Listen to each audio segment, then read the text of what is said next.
আমাদেরকে মূল বিষয়ে প্রবেশ করতে হবে। আজকাল গীতব্য বিষয়টি বর্ণনা করা হবে শ্রীকৃষ্ণ চৈতন্য মহাপ্রভু নিমাই সন্ন্যাস লীলা। তোমা নিমাই সন্ন্যাস লীলা আস্বাদন করতে গেলে যেতে হবে কোথায়? শ্রীধাম, শ্রীধাম নবদ্বীপ ধাম। তাই নবদ্বীপ ধাম যেতে গেলে এমনি এমনি তো যাওয়া যাবে না। যাওয়া যাবে? যাওয়া যাবে না। এই এতগুলো মানুষ আছেন, আমাকে একটা বাস রিজার্ভ করতে হবে। তাই বাস যদি রিজার্ভ করতে হয় তাহলে কি প্রয়োজন? ওই বাসের মালিক তো আমার কেউ নয় যে আমাকে এমনি নিয়ে যাবে, কড়ি লাগবে, তাই তো? তাহলে কড়ি দিতে হবে। কড়ি না দিলে কিন্তু ওই বাস মালিক আমাকে বাসটি দেবে না। তাহলে আমি মায়েদেরকে, আমার ছোট ছোট ওই যে যারা আছে ভাই বোন, তাদেরকে সঙ্গে লয়ে বাবাদেরকে সামনে বসিয়ে আমি কিন্তু নিয়ে যেতে পারবো না, তাই তো? তাহলে যেতে গেলে কি করতে হবে? আগত গৌর ভক্তবৃন্দ, আপনাদেরকে কৃপা করে চরণের ধুলি দিতে হবে। টাকা পয়সা ধন দৌলত নয় মাগো, টাকা পয়সা ধন দৌলত নয়। সঙ্গে এসেছে, সঙ্গে যাবে? যাবে না। তাহলে চরণের ধুলি, চরণের ধুলি যাদের যতটুকু সামর্থ্য, আমার বাবারা মায়েরা চরণের ধুলি আমায় একটু করে দিয়ে যাবেন। তাহলে সকলকে একসাথে মধুর নাম গাইতে গাইতে আমি শ্রীরাম নবদ্বীপ ধাম নিয়ে যেতে পারবো। সকলকে মধুর নাম গাইতে গাইতে যেতে হবে, কিন্তু তার আগে আমি আপনাদের কাছে কিছু পাথেয় ভিক্ষা করব। যার যতটুকু সামর্থ্য হবে নিজ সন্তান ভেবে সেই পাথেয় আমায় দিয়ে যাবেন। দাও দাও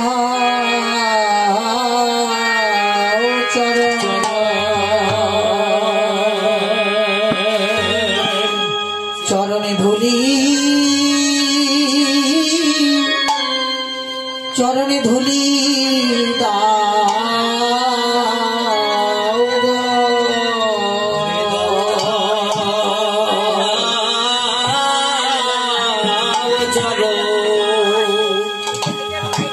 দাও দাও চরণে ধুলি,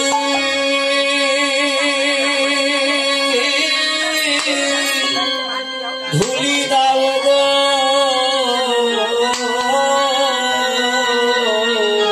আমায় দাও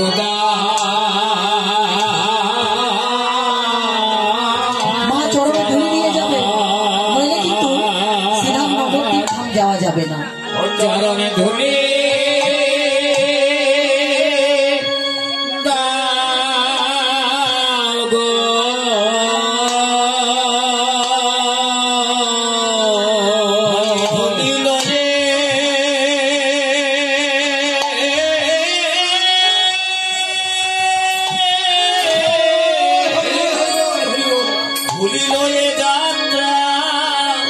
যাত্রা করি,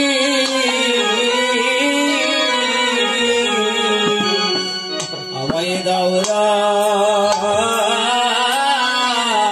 চরণ, দাও দাও চরণে ধুলি, ধুলি দাও গো, আমি ধুলি লয়ে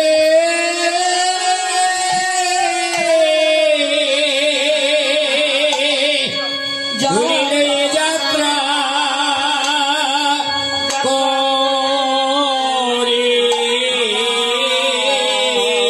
আরে পথে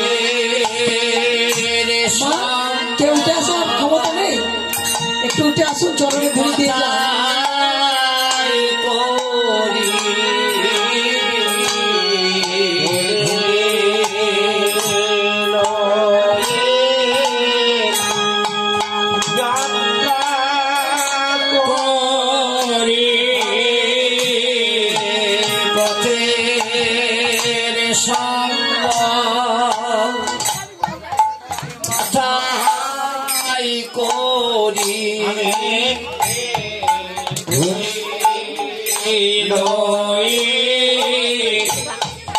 যাত্রা করি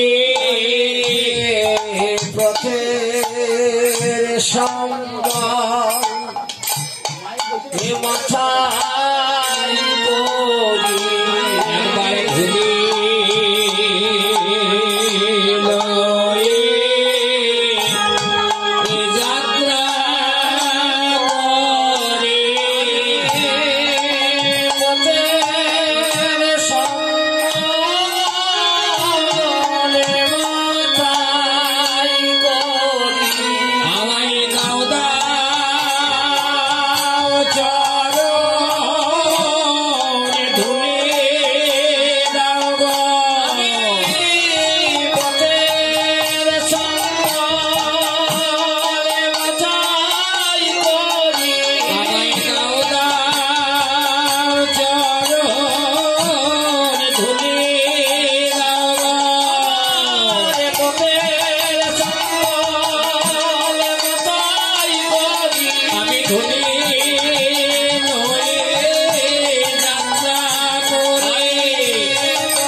দাও দাও চরণে ধুলি ধুলি দাও গো